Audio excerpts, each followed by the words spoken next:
फिर असीं भंगड़ा पाउणा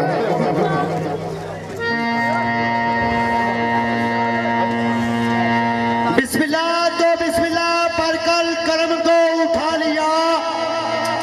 बिस्मिल्लाह तो बिस्मिल्लाह पढ़कर कलम को उठा लिया जब लिखा है नामे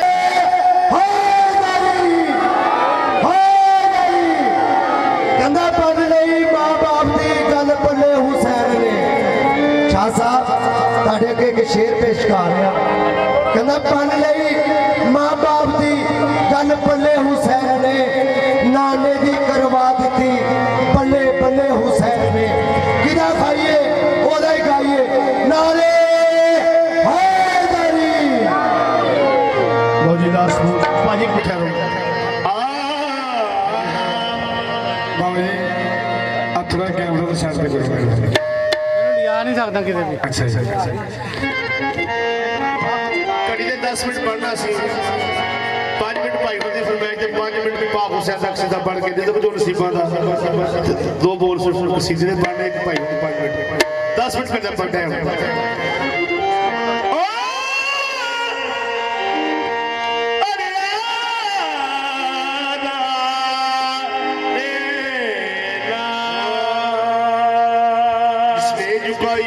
बड़ा गुजरा अपना मेरा उनसे है तो अलग मेरा उनसे है वास्ता चुनी रंग दे फरी तो लजपा चुनी रंग दे फरी तो लजपा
शादी शादी है हर ब्याह शराब चलती है रूए से है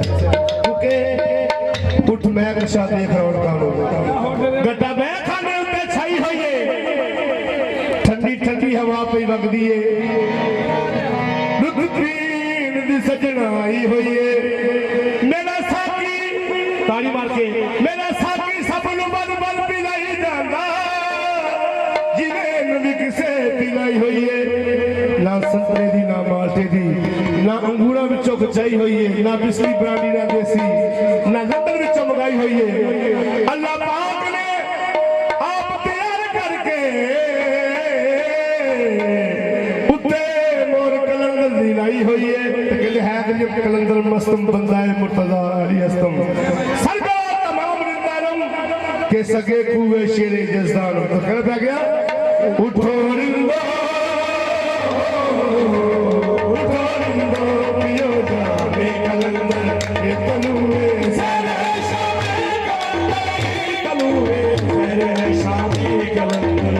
उठो रिंदो पियो जाने कलंदर तनुए सारे शामी कलंदर उठो रिंदो पियो जाने कलंदर ये तनुए सारे शामी कलंदर कलंदर जीवना सोनला जीवना सोनला